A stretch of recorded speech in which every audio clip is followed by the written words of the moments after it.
He walked into his own store disguised as a nobody, and what he saw shattered him. A racist manager, humiliating customers, degrading workers, and thinking no one was watching. But little did he know, the man he disrespected was the CEO. What happened next shook the whole company and changed lives forever.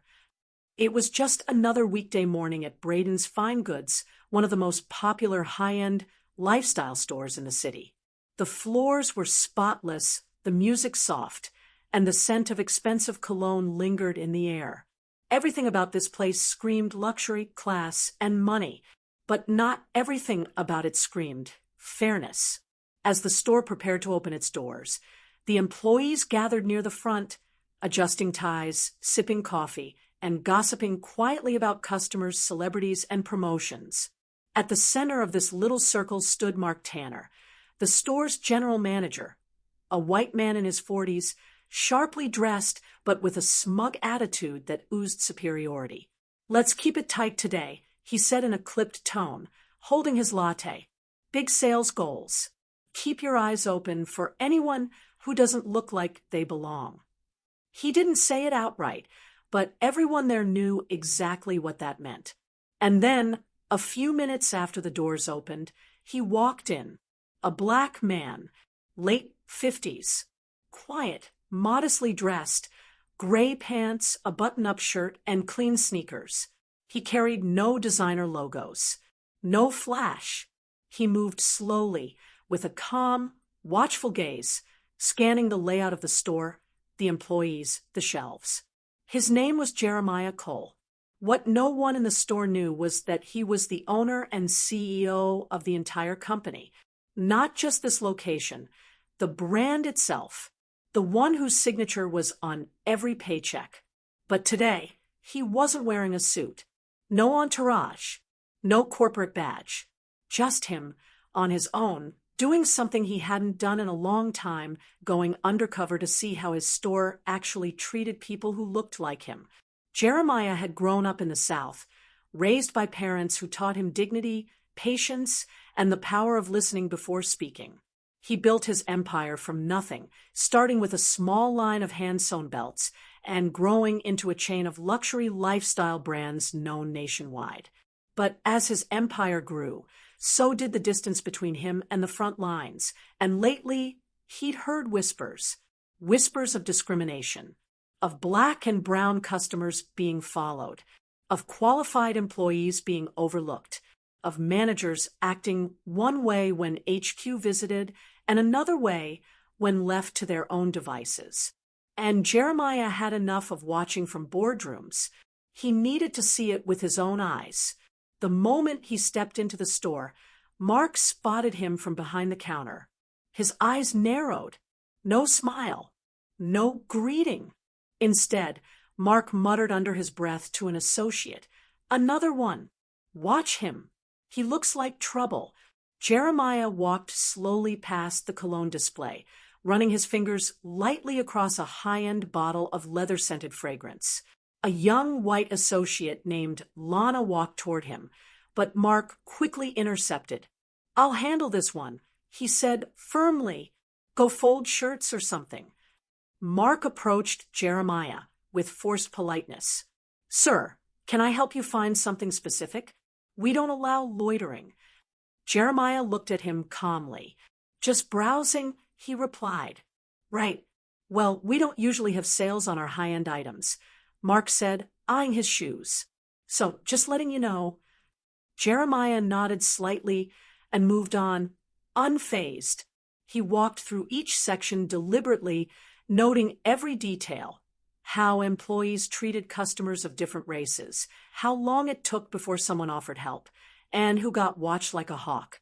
It didn't take long to see a pattern. A white man in gym clothes was offered water and recommendations before he even touched a shirt.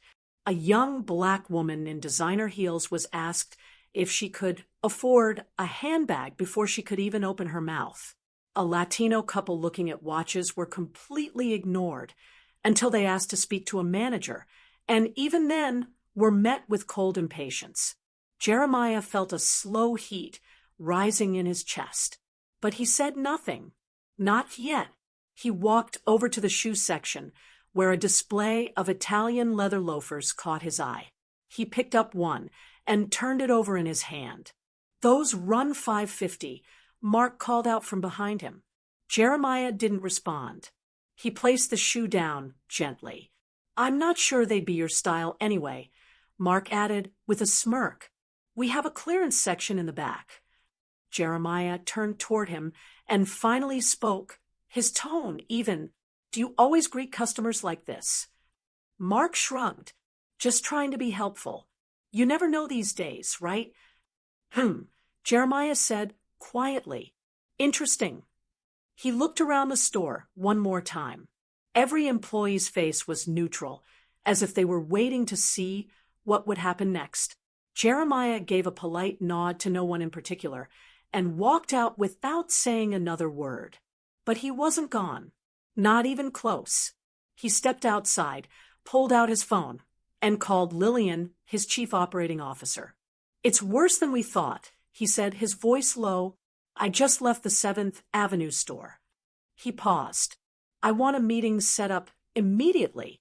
Pull the security footage. I'll be back in 1 hour. And Lillian, get legal ready." Back inside Braden's Fine Goods, the energy shifted after Jeremiah left. But no one knew who he really was. Not yet. Mark Tanner, the manager, thought he'd handled another suspicious loiterer with pride. He leaned against the counter, sipping his coffee and bragging to the young white associate, Lana. "You've got to know how to handle certain types," he said smugly. "They try to act innocent, but they're always up to something. Best to nip it in the bud early." Lana didn't respond. She wasn't comfortable with Mark's attitude, but she also didn't want to risk confrontation. She had seen the man handle complaints with cold retaliation before, cutting shifts, assigning cleaning duties, even firing someone for poor attitude after speaking up. Mark strutted across the sales floor like he owned it. To him, the store wasn't just a place of business. It was his kingdom. And in his kingdom, he made the rules. Then the door chimed again. This time, it was a middle-aged black man and his teenage daughter. They walked in laughing, enjoying what looked like a father-daughter day out. The girl spotted a display of bags near the front and walked toward it eagerly. Mark's eyes followed them instantly. He whispered something to a nearby security guard, a tall, white man named Derek, and nodded toward the pair. Within seconds, Derek began to trail them at a distance, pretending to rearrange displays while keeping them in view. The father noticed. So did the daughter. "Dad," she whispered, "that guy is following us." Her father, clearly used to this kind of behavior, tried to stay calm. "It's fine, baby. Let's just look around," and not give him any reason. But they didn't need to give a reason. Their skin had already done that for them. As the daughter picked up a soft leather handbag, Mark approached. "You planning to buy that?" he asked coldly. She looked confused. "I'm just looking." "Well, don't damage it. These aren't display toys." Her father stepped in. "Excuse me? She hasn't done anything wrong." Mark didn't back down. "Look, we've had problems before with people pretending to shop and leaving with items. I'm just being cautious." The girl's face flushed with embarrassment. She put the bag down and backed away. The father clenched his jaw. "You should be ashamed of yourself."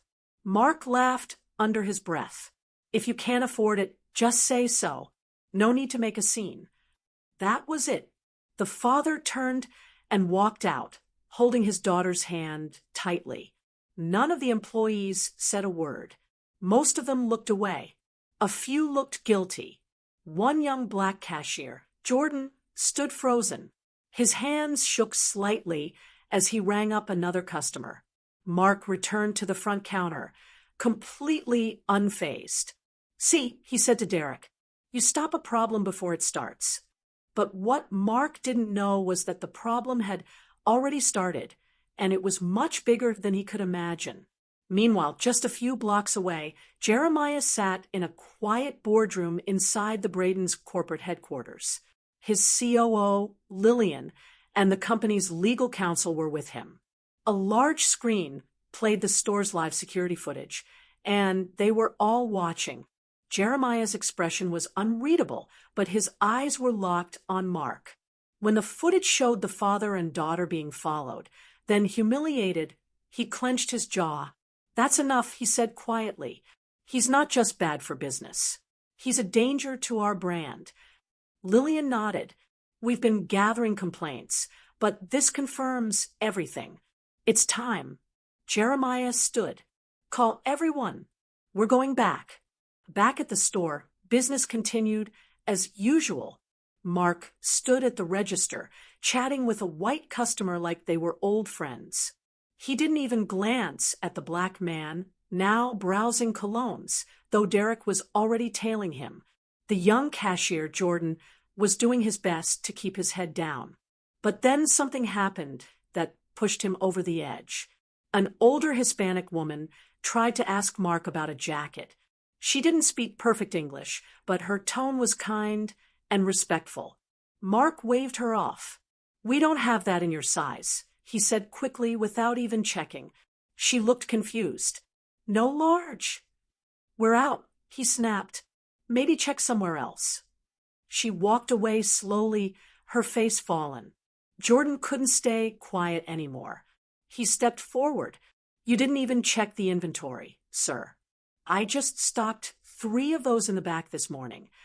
Mark turned on him. "Are you correcting me in front of a customer?" Jordan hesitated. "I'm just trying to help." "You're not paid to think." Mark spat. "You're paid to work the register. Get back to it, or I'll find someone else who can." Jordan swallowed his pride and stepped back. But just then, the door chimed. Everyone turned. Jeremiah walked in. This time, he was dressed sharply in a tailored black suit. Confident, calm. The same man from earlier, but now completely transformed. Mark's eyes widened in confusion. He recognized the face, but not the posture, not the presence. Jeremiah looked around slowly. He spotted Jordan and gave him a small nod. Jordan blinked in confusion. Then Jeremiah turned toward Mark and smiled. "Good afternoon," he said clearly. "I'm looking for the store manager." Mark straightened. "That's me. How can I help you, sir?" Jeremiah's smile widened. "Oh, I know you're the manager. I met you earlier, but you didn't know who I was then." Mark looked puzzled. "I'm sorry." Jeremiah reached into his jacket and pulled out a small leather card holder. He handed Mark a sleek black card. Mark read it and froze. It read, "Jeremiah Cole, CEO, Braden's Fine Goods." For a moment, the entire store was silent. Then Jeremiah spoke, calm but firm. "I've been watching this location for a while, but today I decided to watch it with my own eyes. What I saw was unacceptable, discriminatory, and absolutely against everything this company stands for." Mark stumbled. I didn't know, sir. I was just doing my job." "No," Jeremiah interrupted, his voice cool. "You were doing what you think your job is. And that ends today." He looked around the store, making eye contact with every employee. "Get your staff together. I'm calling a meeting." Inside the store, tension hung thick in the air. Mark Tanner's face had turned pale. He stood frozen behind the register, still gripping the CEO's business card like it might burn a hole through his hand. Employees looked at one another in disbelief. Some, like Lana and Jordan, were stunned but inwardly hopeful. Others looked nervous, unsure if they were next in line for scrutiny. But Jeremiah Cole wasn't here to make empty gestures. He was here to dismantle a culture that had been allowed to fester under the very nose of his business. "Staff meeting," Jeremiah repeated, his voice calm but commanding. "Now." Mark tried to recover. Sir, maybe we should step into the back and discuss this privately?" Jeremiah didn't flinch. "We'll discuss it with everyone. Right here. Right now."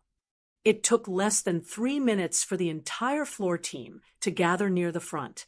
Derek, the security guard, leaned on a rack, arms crossed. Lana looked uncomfortable. Jordan stood near the edge of the group, still digesting what was happening. A few customers quietly watched from a distance. Jeremiah looked at the staff and spoke with quiet strength. "My name is Jeremiah Cole. I'm the CEO of Braden's Fine Goods.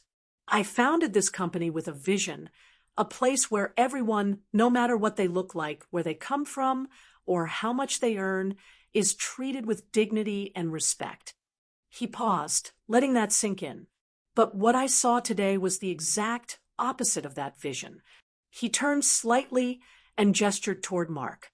"I came into this store dressed like any other customer. I wanted to see what a regular person, especially a black man, might experience here. And within 10 minutes, I was followed, questioned, and insulted." Mark opened his mouth to speak, but Jeremiah held up a hand. "This isn't a debate. This is a reckoning." He turned back to the staff. And I kept watching. I saw a young black girl humiliated for touching a bag. Her father escorted her out in shame.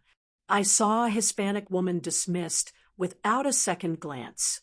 I saw your own coworker, Jordan, berated for trying to do the right thing. Jordan looked down, eyes welling slightly. Jeremiah continued, his voice rising just a bit. "Braden's is not going to be another company that turns a blind eye. We will not allow racism to hide behind store policy. We will not let bigotry wear the mask of customer service." Mark finally stepped forward. "Sir, I was just protecting the store's integrity." Jeremiah turned and locked eyes with him. The integrity of a business is not measured by how many black customers you chase out. It's measured by how many feel safe coming in. Mark's shoulders sank. Effective immediately, Jeremiah continued, "Mark Tanner is terminated from his position." The room fell dead silent. Mark's mouth dropped open. "Wait, you can't." "I can. I have. Security will escort you off the premises. Your final paycheck and termination documents will be delivered by HR." Derek the guard, clearly uncomfortable, stepped forward to escort Mark out. Mark didn't move at first. His ego tried to resist, but the look in Jeremiah's eyes said there would be no negotiation. Mark left. Just like that, the manager who had ruled this store like a petty dictator was gone, and something began to shift. Jeremiah turned back to the staff. His tone softened, but not weakly. It became intentional, warm. "This isn't just about punishing one man. It's about changing the entire culture." He walked slowly as he spoke, connecting with each employee. "You were all affected. Some of you might have stayed silent because you felt powerless. Some of you were scared for your jobs. I get that. I won't pretend it's easy to speak up. But that ends now." He paused. "I want to hear from you. I want to know what it's really like working here. What have you seen? What needs to change?" Jordan raised a hand slowly. "Can I speak honestly?" "Please," Jeremiah said. Jordan looked around, then spoke. "I've worked here for over a year, and I've seen customers of color followed more than anyone else. I've seen them spoken to like they don't belong. I've even been told to keep my tone professional, when all I did was explain store policy to a rude customer who was yelling at me." Lana added, "I've tried to help customers who don't speak perfect English, but Mark would always cut me off. He said it slowed down the line. One time, he said we don't need their kind, making the store look crowded." Others nodded in agreement. Jeremiah listened, taking it all in. "Thank you," he said. "Every word matters." He took a breath. "Starting next week, we're implementing a new company-wide anti-discrimination protocol. That means real training, real accountability, and a new anonymous reporting system. Any customer or employee who experiences racism, bias, or abuse can speak up without fear." He smiled. And anyone who tries to retaliate will face consequences. I'm not here to scare you. I'm here to build something better. Together. The atmosphere had completely changed. There was a lightness in the room that hadn't been there before. Some of the staff even started to smile. They weren't used to being heard, and certainly not by the CEO himself. Jeremiah stepped back toward the register. This isn't just about fixing this store. It's about setting a standard for every store in the country. Then he turned to Jordan. You stood up. That matters. Jordan smiled, still a little shaken. I didn't think it would. Not until today. Jeremiah chuckled softly. It always matters, even when no one's watching. He looked around one last time. Get back to work, but do it differently now. Better, kinder, braver.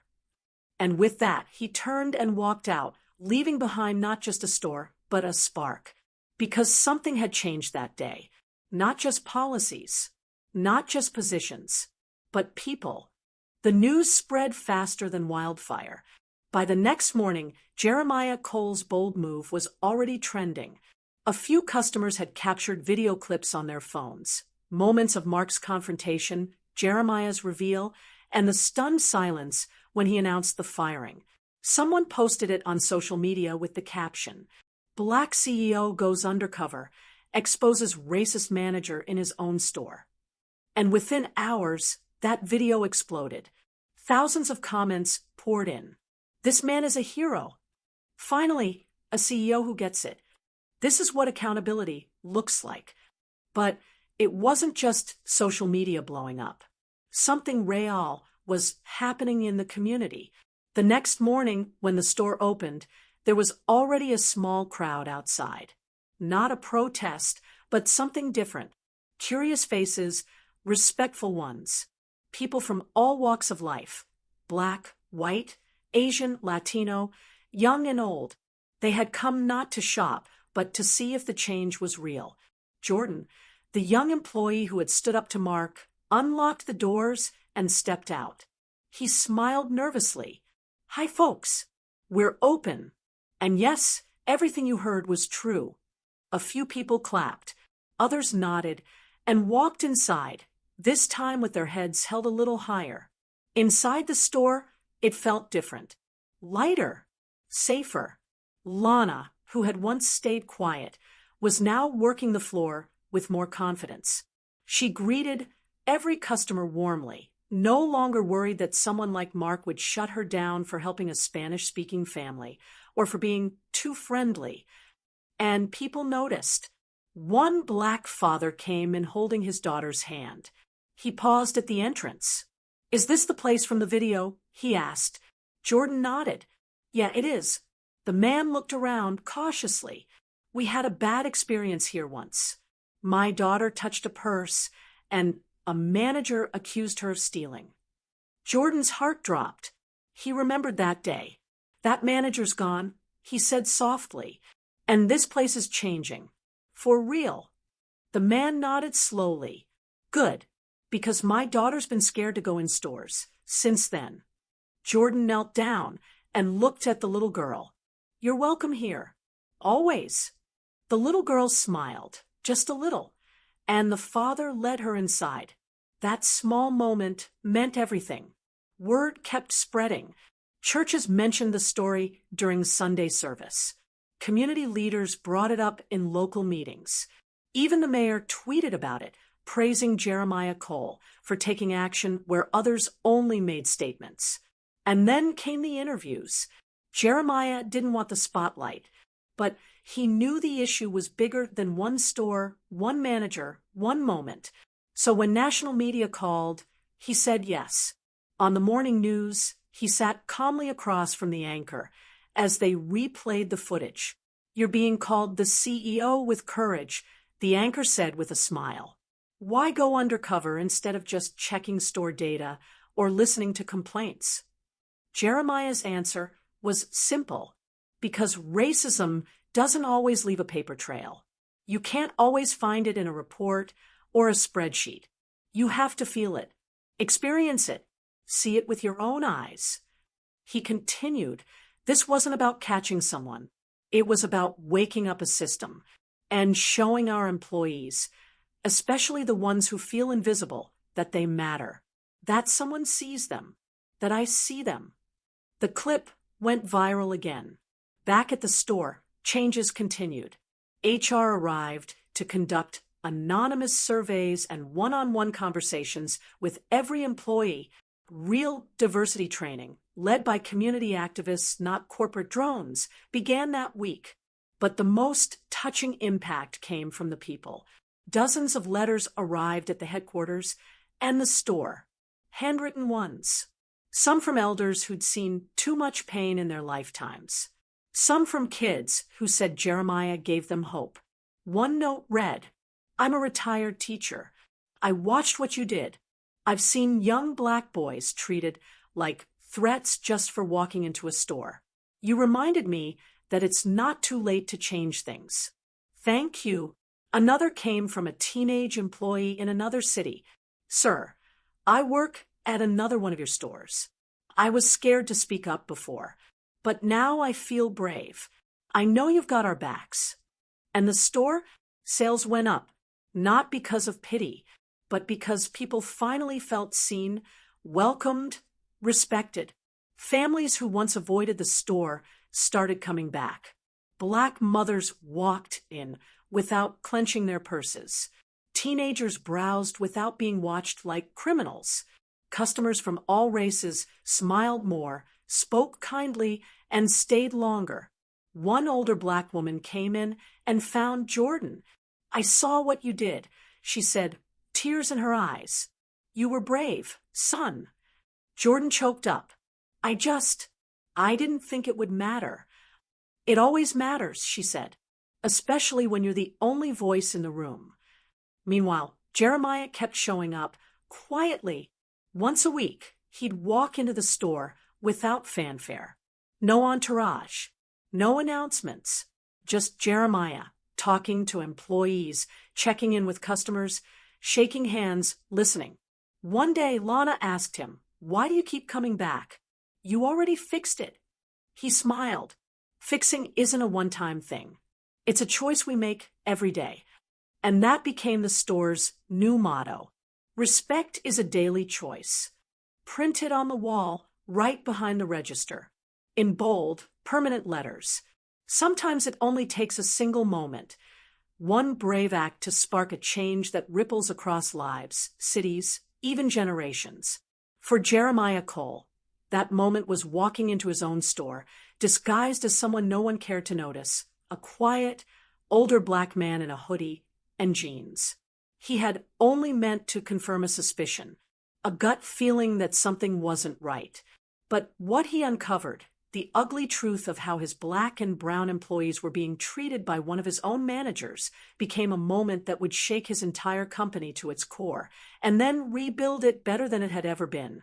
In the days that followed the viral reveal, things moved fast. Mark Bennett, the store manager who had humiliated employees, racially profiled customers, and used his authority like a weapon, was not only fired but permanently blacklisted from all company properties. When asked by reporters if he had anything to say, he offered a pitiful no comment, then disappeared into silence. But Jeremiah Cole wasn't about revenge.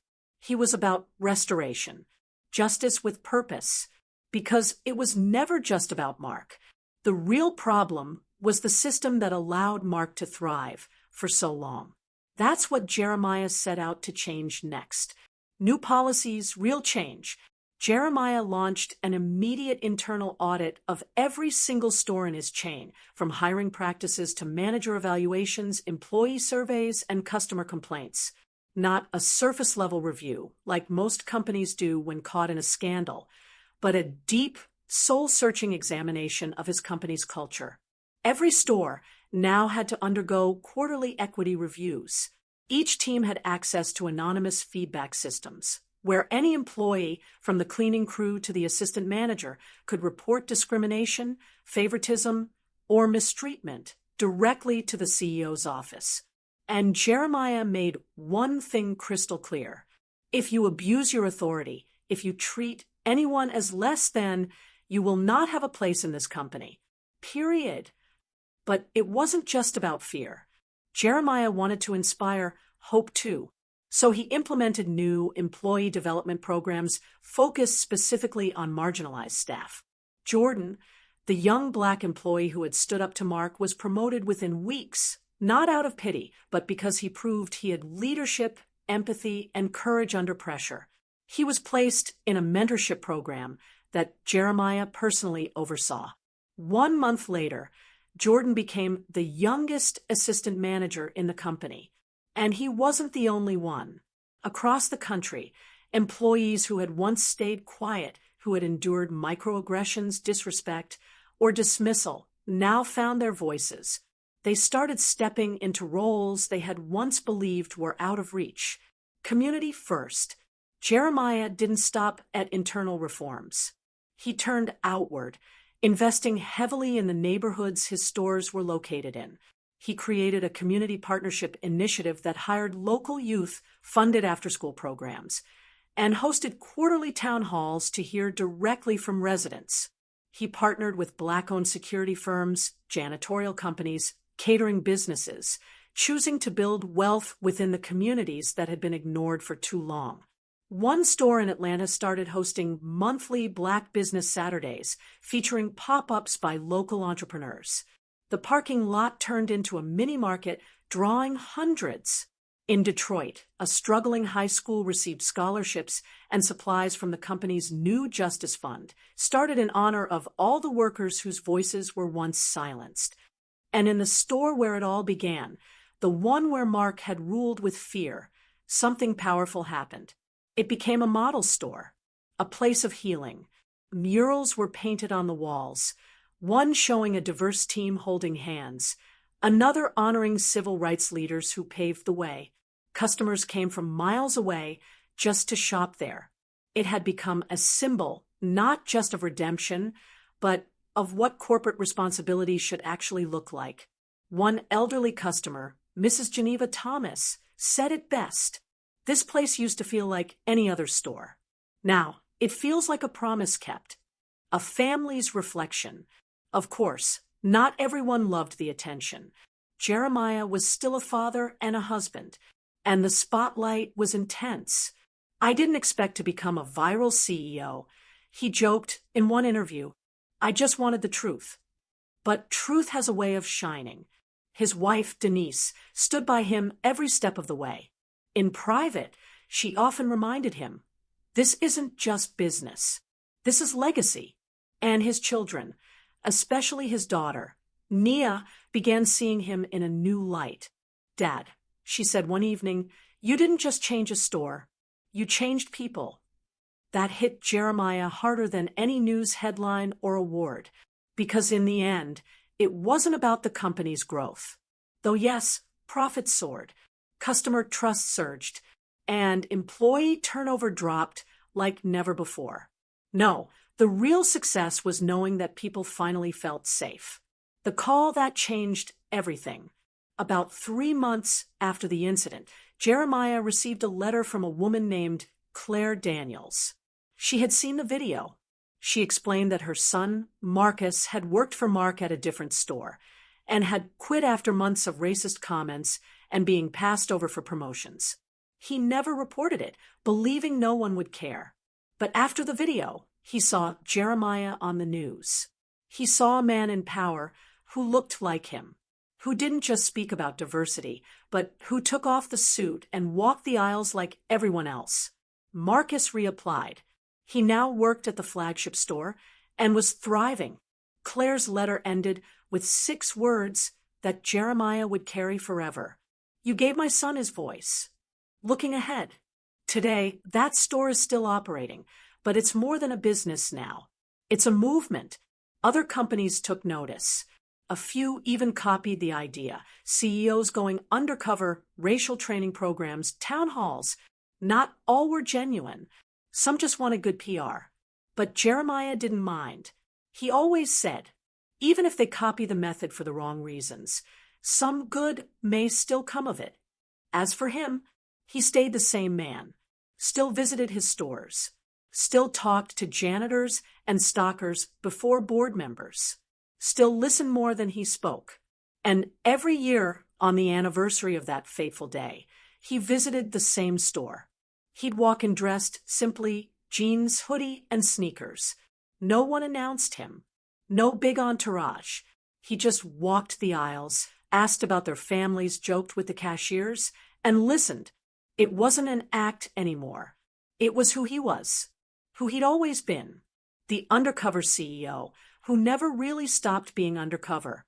Because Jeremiah Cole believed one simple truth. Leadership is not about power. It's about people. And that belief changed everything.